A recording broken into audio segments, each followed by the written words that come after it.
तेरे कोटी में झांक सुरता तोहे पति बुलावे है।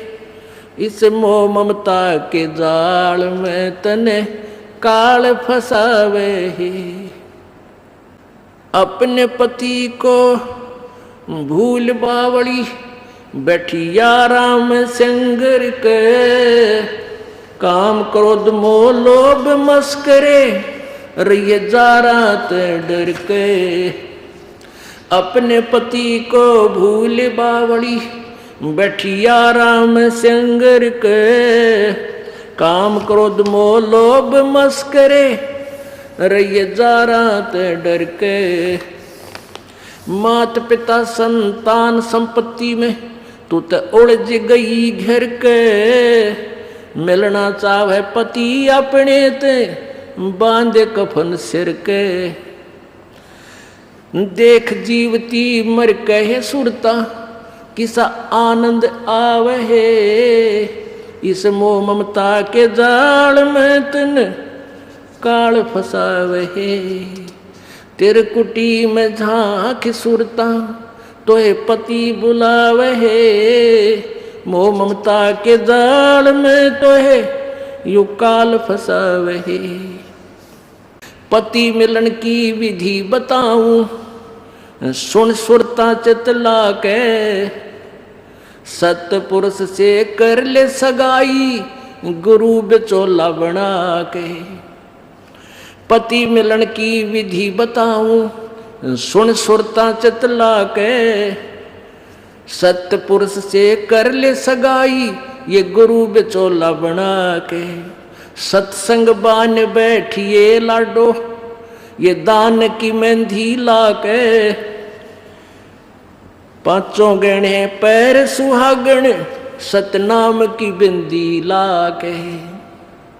सत्संग बान बैठिए लाडो या दान की मेहंदी रचा के।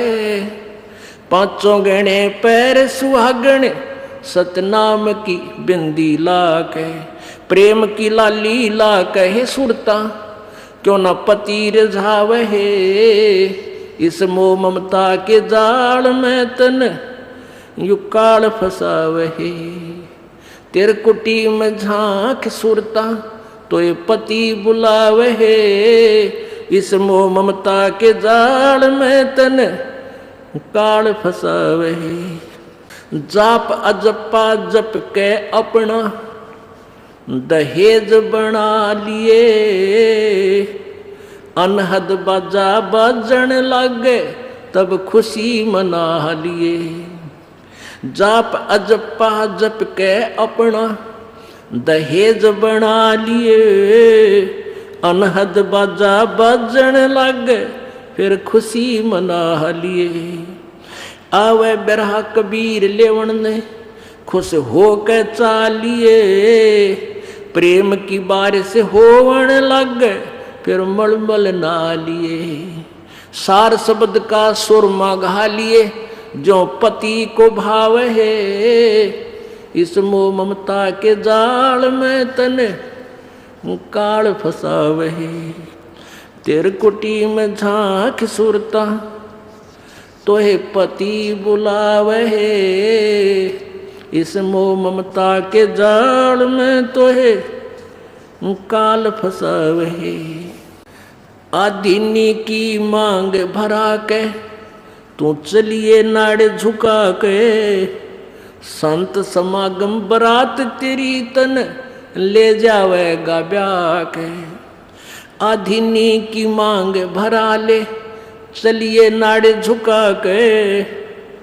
इस संत समागम बरात तेरी तन ले जावेगा ब्याह के। सुरत नृत है डोली तेरी बैठ सुन शिखर में जाके। ये मकर तार का खेल कांगना अल्लल ध्यान जचा के। सुरत नृत है डोली तेरी बैठ सुन शिखर में जाके। मकर तार का खेल कांगना अल्लल ध्यान जचा के। बैठ विश्वास सेज बिछा के वो शब्द छैल आवे।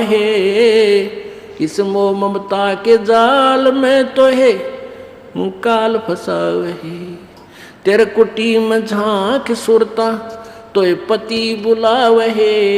इस मोह ममता के जाल में तोहे काल फसावे। दिव्य दृष्टि से देख लिए तू अपने पति का सेरा। सोन शिखर में एक श्वेत महल है जहाँ तेरे पति का डेरा। दिव्य दृष्टि से देख लिए तू अपने पति का सेरा। सोन शिखर में श्वेत महल है वहाँ तेरे पति का डेरा। इन त्रिलोकी यारों को भूल बावड़ी इच्छा बीज भस्म हो तेरा। राम दुहाई साच कहत हूँ सतगुरु करावे फेरा। इन त्रिलोकी यारों को भूल बावड़ी इच्छा बीज भस्म हो तेरा। राम दुहाई सच कहत हूँ सतगुरु करावे फेरा। रामपाल सतगुरु का चेहरा। रामपाल हो सतगुरु का चेहरा। यू काल खड़ा लखावे। इस मोह ममता के जाड़ में तो है काल फसावे। तेरे कुटी में झांक सुरता तोहे पति बुलावे। इस मोह ममता के जाल में तोहे यू काल फसावे। अपनात्मा ये वही दवाई है जो थोड़ी सी बूरा में डाल कर दी जाती है। ये वही ज्ञान है जो परमात्मा ने बताया है। इस शब्द यानी पद्य भाग में इसको उसी तरीके से समझाया है। क्या बताया है कि त्रिकुटी में झांक सुरता तोहे पति बुलावे है। इस मोह ममता के जाल में यू काल फसावे। आप एक दूसरे में फंसे बैठे हैं।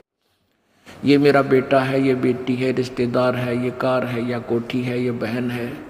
तो पुण्यात्माओं कल आपको बताया था एक लेवा एक देवा दूतम और कोई किसी का पिता नहीं पूतम। ऋण संबंध जुड़ा एक ठाठा अंश में सब बारा बाटा। ठीक है, जब तक हमने ये देख लो कि हम सफ़र कर रहे हैं। हम एक कंपार्टमेंट में बैठे हैं, एक डिब्बा में बैठे हैं ट्रेन के में। तो वहाँ आपके साथ हैं जो भी आपके साथी हैं, वो सब हम सफ़र हैं। उनसे प्यार से रहना है, अच्छा शिष्टाचार से व्यवहार करना है, एक दूसरे के दुख में दुखी होना है। कोई बीमार है उसके लिए पानी लावे, ट्रेन रुक जाती है भाग कर ठंडा मांगे, ठंडा लावे, यानी उसकी सेवा करें। आप एक दूसरे से प्यार में रहें और जिसका जहाँ स्टेशन आता जाएगा वो उतरता चला जाएगा। तो ये संसार, अब हम सफ़र में हैं सभी और एक कंपार्टमेंट हमारा एक परिवार है। तो हमने एक दूसरे के साथ बहुत अच्छे शिष्टाचार से, बड़े प्यार से एक दूसरे के दुख में दुखी होकर रहना चाहिए ताकि ये सफ़र आसानी से कट जाएगा। और उस कंपार्टमेंट में और खींचा तानी ताना बाजी आपस में झगड़ा शुरू हो गया तो कहर हो जाएगा, 2 घंटा सफ़र मुश्किल हो जाएगा। तो ऐसे हम इस संसार इस सफ़र में हैं और जिसका जिस समय भी वो बस स्टैंड व स्टेशन आ जाएगा वो वहीं उतरना होगा, शेष आगे चल पड़ेंगे। तो ऐसे सोचकर हमने इसमें रहना। क्या बताते हैं, तो वो सफ़र में चलने वाले व्यक्ति वहीं तक सीमित होते हैं, फिर आगे रिश्तेदारी नहीं बनाते उनके साथ, ना उनसे कोई संबंध रखते। लेकिन जब तक वहाँ रहते हैं सभ्य व्यक्ति बहुत ही अच्छी तरह प्यार से बहन भाई को बहन को बहन की दृष्टि से, माई को माँ की दृष्टि से देखते हुए, यानी हर तरह से चलते हुए अपना अच्छी तरह सफ़र तय कर ले। तो ऐसे ही हम संसार रूपी जीवन रूपी सफ़र में एक परिवार रूपी कंपार्टमेंट में बैठे हैं डिब्बे में। तो इनको अपना ही नहीं मान, इनके साथ ही उलझना नहीं है, अपने स्टेशन पर उतर जाना चाहिए तुरंत ही। तो ऐसे ही हमने यहाँ से आगे चलने की विधि बनानी है।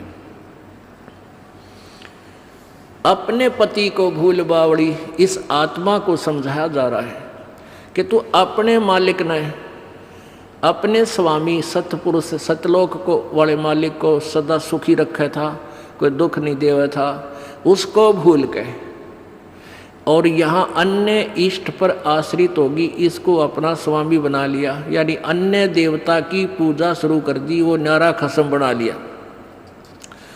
खसम माने स्वामी, मालिक, इष्ट, जिसकी हम आड़ लेते हैं, जिससे कुछ इच्छा करते हैं। अपने पति को भूल बावड़ी बैठी यारा में सिंगर के, और काम क्रोध मोह लोभ मस्करे रहिए इन जारा तंडर के। मात पिता संतान संपत्ति में तो उलझ गई गिर के, और जब मिलना चाहे पति अपने पर बांध कफन सिर के। अब तो यही ये संपत्ति मेरी है, ये संतान मेरी है, तेरा बुद्धि का दायरा यदि यहीं तक सीमित है तो फिर तू यहीं रह जाएगी। ये कौन है? ये मालिक के बच्चे हैं, आपके संस्कारवश आपको सेवा दी है इनकी। माता पिता ने अपना रोल करना चाहिए जो माता पिता का होता है। पिता पुत्र ने, पुत्र वधू ने भी अपना रोल करना चाहिए जो पिता और माता के प्रति उसका कर्तव्य बनता है। तो ऐसे हमने अपनी भूमिका को अच्छी तरह सुचारू ढंग से निभाना है, तभी हम यहाँ भी सुखी रहेंगे और सतलोक भी चले जाएंगे। अब देखा कैसे करते हैं। जैसे कोई मित्र और उसकी पत्नी आ जाते हैं मिलने के लिए, तो हम क्या करते हैं? मित्र को भी पूरा रिस्पेक्ट देते हैं, आओ आओ भाई साहब यहाँ बैठो। उनकी पत्नी आती है, आओ बहन जी, आओ बहन जी बैठो, और प्लेट ले आवे, सब्जी आप ठा के ले आवे, ले खाना खाओ, है बिस्कुट खा लो, चाय पी लो। कितना प्यार देते हैं। और अपनी पत्नी ने खुरकावा गुड़की गाल है तो, और दूसरे की पत्नी को कितना प्यार से बोल रहे हो। तो क्यों ना हम अपने घर में भी ऐसा ही माहौल बना लें। अब जैसे घर में कोई नुकसान करके कोई राजी नहीं, कोई नहीं करता। ठीक है, अनजान बालक तो कुछ भी कर दें, ना पत्नी करे नुकसान और ना ही पति कर सकता। ये तो होना हो सब वो हो जाता है। तो हमने अपने इससे आद्य क्लेश को तो हम स्वयं अपने सोच से मिटा सकते हैं, और साथ में भगवान भी रहेगा आपके। एक बुढ़िया अपनी पुत्र वधू के साथ घनी लड़ा करती, निरीकली आ रही थी, और उसका पुत्र आज्ञाकारी था। वो आते गंदी तेरी बहू ड्यों करे है, तेरी बहू ऐसे करे है। वो आते उस बहू ने अपनी पत्नी ने गढ़ता, वह बेचारी अपना टाइम पास करी। एक दिन क्या हुआ कि कोई बहन सत्संग में जाया करती थी, और उस बुढ़िया तो बोली, अपनी सहेली तो यानी बुढ़िया वह थी, बुजुर्ग वो थी, कि चल सत्संग में चलेंगे, थोड़ा सारे दिन बहू गए लड़े जा है, तेरा भी मन और सा हो जाएगा। तो वह भी चली गई। उन्होंने ज्ञान सुन लिया, अच्छी आत्मा थी, सत्संग का असर हो जाता है। उसने अपना नाम ले लिया, 2-4 सत्संग सुने, तो बुढ़िया में बहुत फर्क पड़ गया, परिवर्तन हुआ। एक दिन वो पुत्र वधू उसकी दूध काट के भैंस का 5-6 किलो दूध, और ऐसे ऊपर कड़ियों में एक कड़ा लटे, और ऐसे ऊपर कड़ियों में एक कड़ा, उसमें बाल्टी टांग दिया करते बिल्ली कुत्ते से बचाव के लिए दूध की। तो उसने वो प्रतिदिन टांगती थी, ऐसे ऊंचे हाथ करके नो टांगना होता था। तो वह दूध काट के ले आई पुत्र वधू, और उधर से वो उसका ध्यान दूसरी साइड हो गया, और वो नो करके एक बार तो नो कर लिया, अभ्यास सा था उसका बड़ा है, नो करके नो किया, वो उल्टी साइड तो लग गया, और वो टंग्या को नहीं, उसने सोचा टंग्या छोड़ दिया। वो छोड़ते बाल्टी नीचे गिर गई, सारे फर्श पर दूध फैल गया। अब वह पुत्र वधू उस एटम बम का नहीं देखा बुढ़िया की तरफ, अज्ञा बेरानी के सुनावेगी। तो अब बुढ़िया बोली, बेटी कोई बात ना, आज ये हमारे बाग में ना था, इसने ठा ले, इसको ऊपर से साफ करके और भैंस के चारे में डाल दे, कोई बात ना, ये तो अपने बाग में ना था बेटी। अब पुत्र वधू सुन होगी कि आज इस तोब में तो गोले ना लिख ले, यद बहुत मीठी बाणी बोली, ये कौन सा स्टेशन पकड़गी बुढ़ी आज या। तो उसने आके अपनी सास के चरणों में शीश रख दिया, और कहने लगी माता जी मेरे से भूल से होगी, मैंने जान के नहीं। अब बेटी मुझे पता है ये तो होना था, दूध तो जाए लिया, ये लड़ाई शेष थी ना, दूध आवे बेटी चाहे मैं लड़ लूँ चाहे ना लड़ लूँ। अब बुढ़िया ने उस पुत्र वधू ने सोचा या तो बोला था ठीक से कदे वैसे कह रही हो, पहले तो उसने नहीं सोचा था कहीं या वैसे ही कह रही है छो मैं। और फिर उसने नहीं सोचा भी पक्का बेरा बुढ़िया का जो पटेगा इसका बेटा आवेगा सामने। अब सामने वो लड़का आया, बुढ़िया ने कोई जिक्र नहीं करा, कत्ती भी क्या का भी, वो खाना खा के अपने जाके पड़ के सो गया, कोई जिक्र नहीं करा। तो बहू का भी असर हो गया, उस बेटी का भी, अपनी माँ के खूब सेवा करे हैं, खूब लत्ते धोवे। यानी पहले तो वो अकड़ी रही थी दोनों, दो बुढ़िया सुनावा, बहू ना बोला तो वो काली जरूर मारने थी, पोऊंगी तेरे पूड़े। तो ऐसे जो आधा दुखता हम आप पैदा कर ले, कोई भी हानि होनी से वह होगी, वह तो होने तरह ही वापस ना कोई करके राजी वैसे हो जाती है। तो फिर उस बात ने बतंगड़ बना लेंगे, यू काल बनवाता है। अभी 1-2 महीने पहले एक माई आई, वह कहने लगी जी मारी टूम लिकड़ गई, यानी गहने आभूषण रखे थे एक डब्बे में बंद और ताला लाग रहा, टूम ना पाई। मैं बोला बहन बात सुन ले, आप किसी का नाम मत लेना घर में, किसी पर शक ना करिए, जब तू वचन पर डटेगी ये टूम कितना नहीं जा अपने आप आ जाए तेरी। ने बोली जी आपकी आज्ञा का पालन करूँगा। बेटी तो खाम का मैंने इस दृष्टिकोण से कहा था इस दास ने कि वो जात ली, वो तो जो चोरी होनी थी वो ली। अब यो एक दूसरे पर शक करके दुश्मन और बन जाएंगी, एक कड़ा और काल शुरू करवा देगा। लेकिन उस बेबे ने इस दास के वचन का पालन किया। ने बोली जी कत्ती जक्र नहीं किया, और उस पुत्र वधू से भी कह दिया बेटी कोई बात ना, महाराज जी का आदेश है, किसी पर शक नहीं करना है, ना किसी का नाम लेना, हमारी होंगी तो आ जाएंगे। अब 2 महीने पहले 3 महीने पहले की बात थी। अब चौथा दिन 5वां दिन उस दिन आई वह पुत्र वधू और वह पत्नी वह बहन। न्यो बोली जी वह न्यो की न्यो पागी टूम 2 तालियां के भीतर, और इस बउआ का हाथ लगी या भाजी आई कि माँ देख टूम न्यो की न्यो दरी इसमें, और वही डब्बा न्यो का न्यो उन तालियां के भीतर है। कल बतावा रो में 4-5वां दिन आकर। तो पुण्यात्माओं इस युग काल चाव है कि इनके रोज जूत बाजे, किसी भी कारण से पिता पुत्र की, भाई बहन की, और आपस में पति पत्नी की, सास बहू की, इन्होंने तो फिर आपस में फिर समाज की। इसने ये चाहता है कि भक्ति तो दूर हो जाए, भगवान का नहीं सोचे, नहीं अपने ही खड्डे में आप पड़े रहें। और परमात्मा चाहता है ये बच्चे आपसी राग द्वेष छोड़ कर मेरी तरफ ज़्यादा ध्यान दें, तब कल्याण होगा। अब क्या बताते हैं, पति मिलन की यानी सतलोक के मालिक कबीर परमात्मा के पाने की आपको विधि बताते हैं। सुन आत्मा चितला के, और सतपुरुष से कर ले सगाई, गुरु बिचौला बना के। आप जी की सगाई करवा दी इस दास ने सत्य पुरुष से सभी की, और सगाई होगी तो ब्याह भी होगा, और ब्याह होगा तो पति के घर भी जावांगे। और जिनका कितने सगाई ना कुछ सलसलाए नहीं है, वो तो कंवारी हैं, तो वो जाएंगी, क्योंकि वो तो यहीं रह जाएंगी, अभी यहीं रहेंगी। हाँ, लेकिन सभी को चाहिए कि अपना इस तरह प्रोसीजर अपनावें, यानी गुरु की शरण में आवें, परमात्मा से संबंध जोड़े, नाता जोड़े।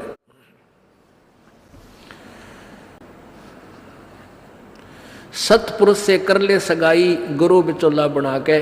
फिर सत्संग बान बैठिए लाडो, और दान की मेहंदी रचा के। जैसे बान बिठाया करते हैं, 5-6 दिन बिठाया करते, 6-7 दिन, तो परमात्मा कहते हैं वहाँ वो तेल चढ़वाता वो बान नहीं, इस सत्संग रूपी बान में यहाँ बान बैठो, यहाँ आओ, ये राम नाम का तेल चढ़ावांगे आपके, और फिर आपका रंग रूप निकल जाएगा, यानी आपके अंदर परिवर्तन आएगा। तो क्या कहते हैं, सत्संग बान बैठिए लाडो, और दान की मेहंदी रचा के। ये लाल हाथ करने से कोई लाभ नहीं है, इन हाथों की मेहंदी दान है, 2 पैसे अपनी कमाई में 10वां अंश गुरु को दीजिए और जीवन जन्म सफल कर लीजिए।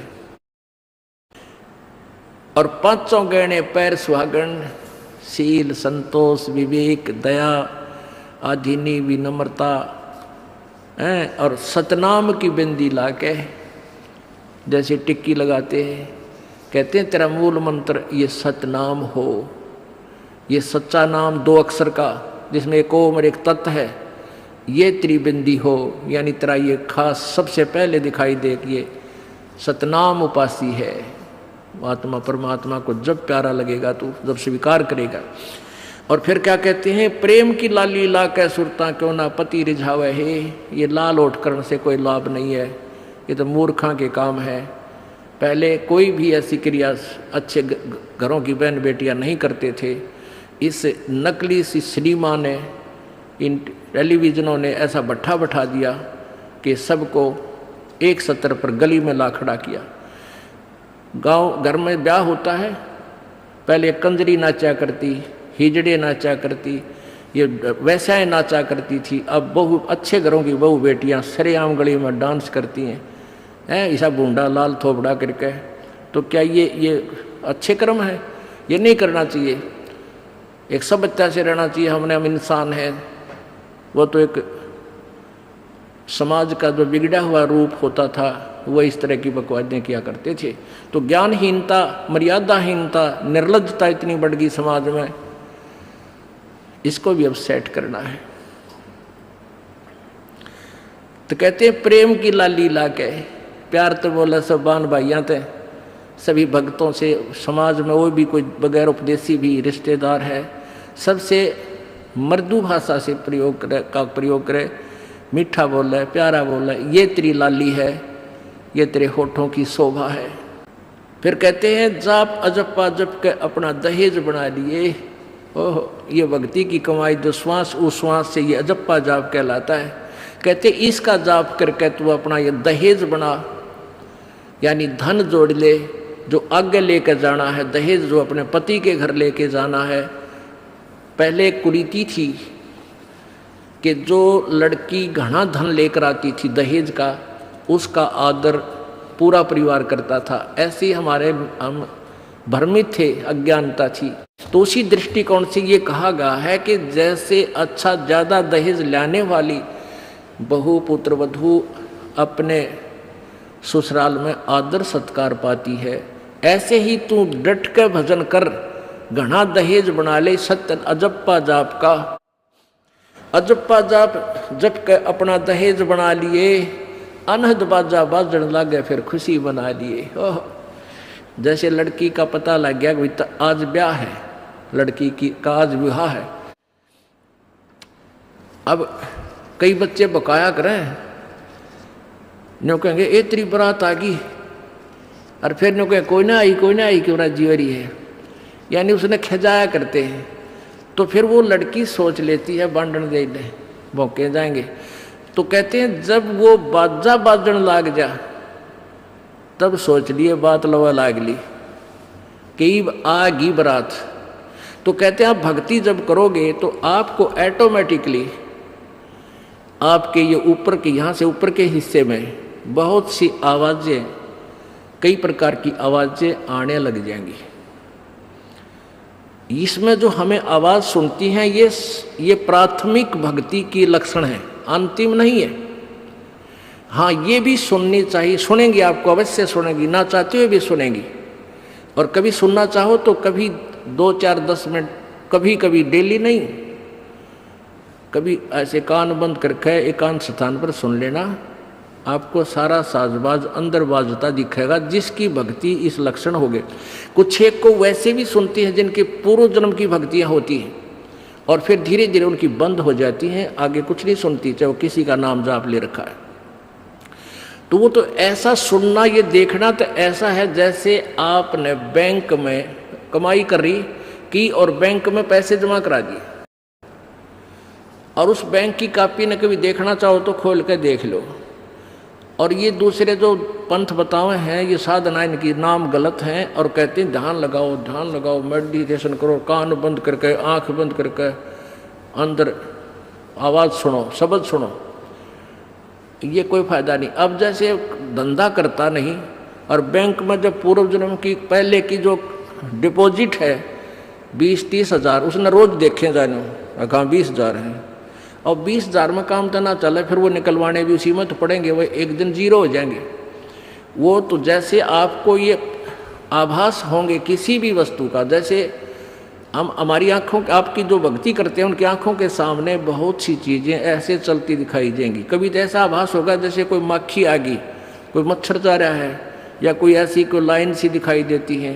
तो ये आपकी भक्ति की कमाई है, प्रतिफल आपको दिख रहा है। और कई एकाधा क्या करे हमारे भक्त, एक बहन भगत भाई आया ने बोला जी मैंने तो आँख दिखा ली, मेरी तो आँखों में डिफेक्ट हो गया। वहाँ क्या हो गया कि आगे मेरा निकाला कड़ा दिखे जाए, नो देखूँ जब भी दिखा, मन तक कई बार डर भी लग जाता है। और डॉक्टर का इसका ऑपरेशन करेंगे, रमा भले आदमी क्यों आँख फुड़वावे, ये तेरी भक्ति की कमाई दिखाई दे रही है, तेरी जो बैंक में जमा कराए हैं वो कॉपी में दिखे तेरे को। ये तो भगवान आत्मा ने दिखेंगे बेटा, जिनकी कमाई शुरुआत हो चुकी है। जेता अंजन आंजी ये चश्मों में दिखंत ने बोला सचमुच में, कहा सचमुच है, फिर खुश हो गया, तेरा गजब भैया। तो ये जो सामने दिखाई देते घबराना नहीं, बहुत से भ्रमित हो जाते हैं क्योंकि बार बार ये दास नहीं बता पाता आपको। तो प्रत्येक सत्संग में आओगे तो कभी ना कभी हर पहलू पर विचार विमर्श दिया जाता है। तो घबराना नहीं है, ये आपकी आंखों के सामने कोई वस्तु दिखाई देगी, वो आप ही बताओगे, दास बताओगा तो तुम झूठ भी बोल दोगे। तो वो आपकी जितनी कमाई है वो अपने आप बढ़ती जा रही है, उसका लेवल बता रहा है। तो ऐसे अंदर आवाज़ें आएंगी, कई प्रकार की आएंगी, और उनमें से एक न्यारी आवाज़ आएगी, एक मुरली की आवाज़ आएगी।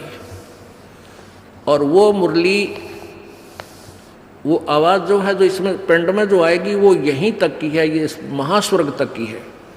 और जो वास्तविक धुन, वास्तविक जो आवाज़ है वो इस अंड और पिंड से पार है, वो सतलोक में है।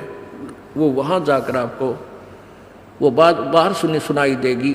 यानी इस शरीर से एक जब आत्मा भक्ति से परिपूर्ण हो जाती है तो इस शरीर से बाहर भी हो जाती है। तो उसको सुनने के लिए ऐसी स्थिति आ जाएगी अपने आप, जैसे आपका शरीर यहाँ बाहर खड़े हो गए, और फिर वो आवाज़ आपको उस सूक्ष्म शरीर के माध्यम से सीधा कनेक्शन उस सतलोक से हो जाता है।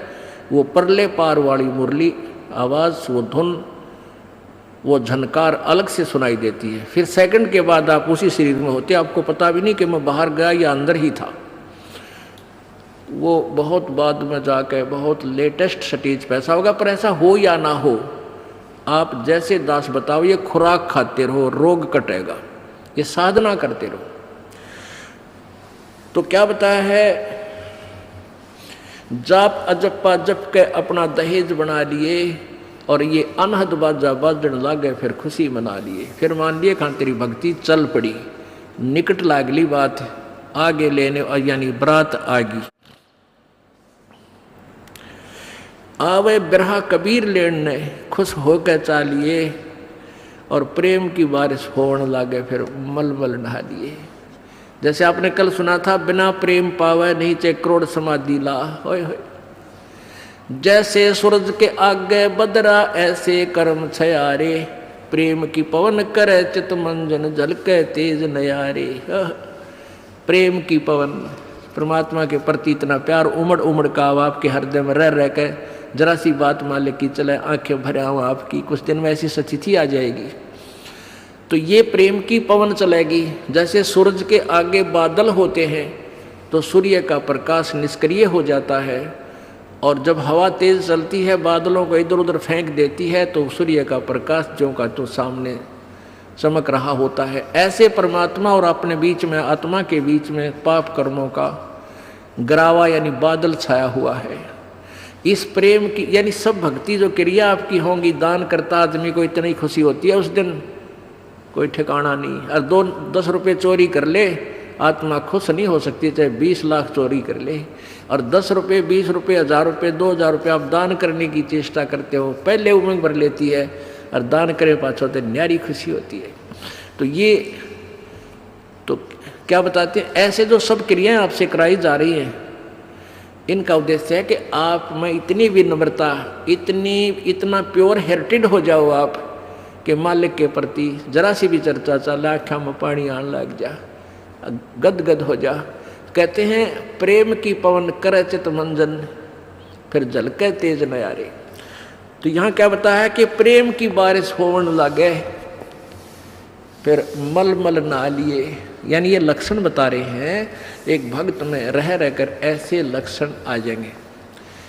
एक बुढ़ा आवे मेरे पास, नाम ले रखा उन्होंने साल भर से। वो कहता है जी मैं नाम जपन लागू, मैं रोने लग जाऊँ, मेरा रोना बंद कर दिया। राम तो रोना शुरू करवावा तो बंद करवाना आवे, ये तेरे भाग जा गिरे भले आदमी, नो कहना शर्म आवे, लोग नो कहीं अच्छा आदमी नाम लेने लगे तो माई लोग की सुनेगा तुम्हारी सुनेगा, नो बता। तो इसे ओपन कर्मी प्राणी है, बुढ़ा आदमी 65 साल का होगा, भगवान का नाम मिल गया, पिछले संस्कार से ही होता सारा कुछ।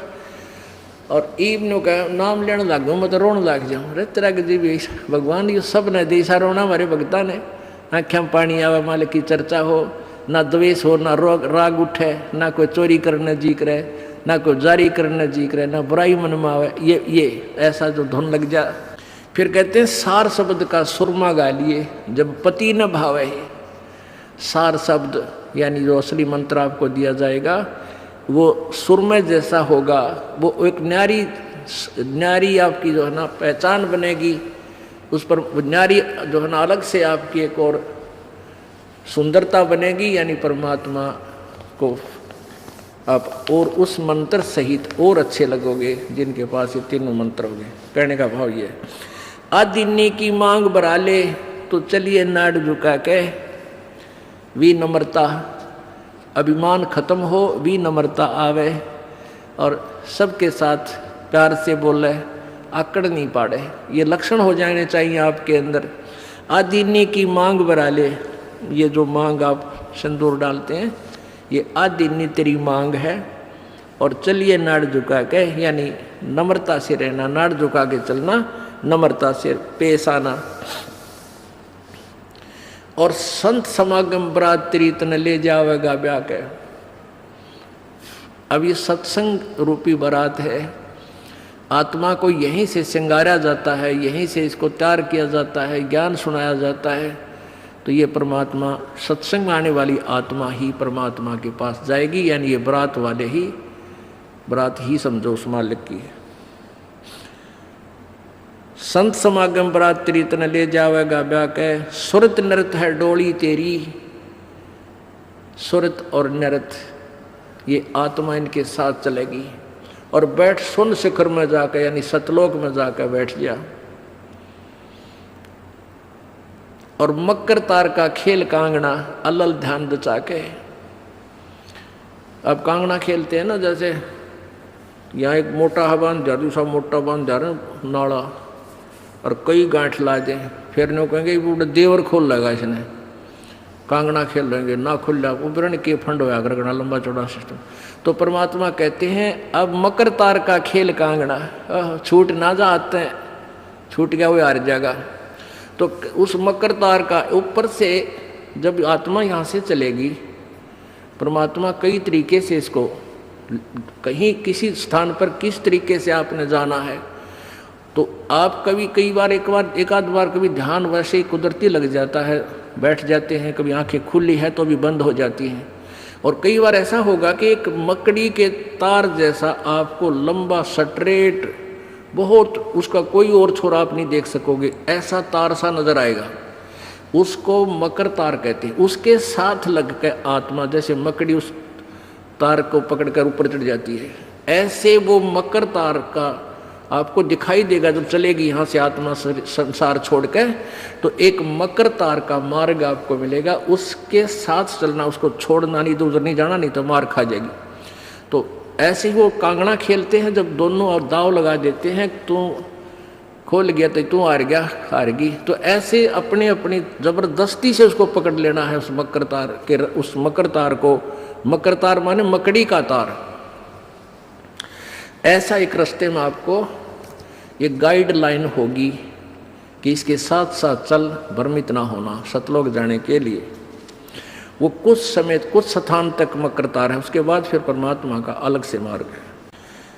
सुरत नृत्य है डोली तेरी, बैठ सुन शिखर में जाके, मकर तार का खेल कांगना, अल्लल ध्यान दे जाके।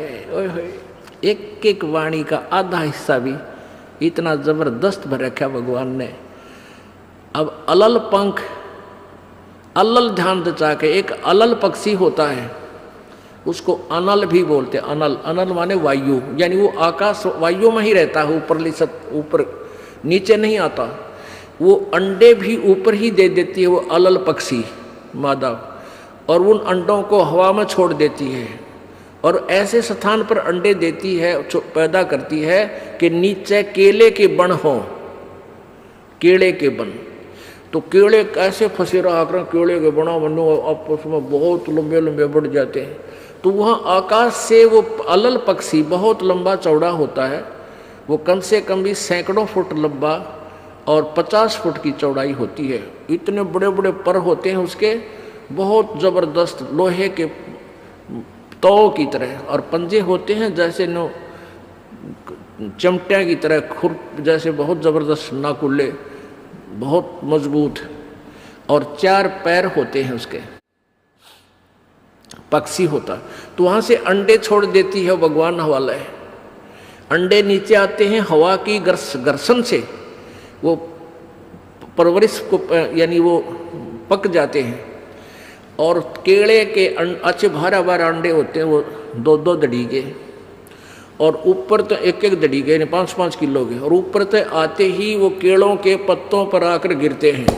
उन केलों को तोड़ते हुए सपीटते नीचे आते हैं।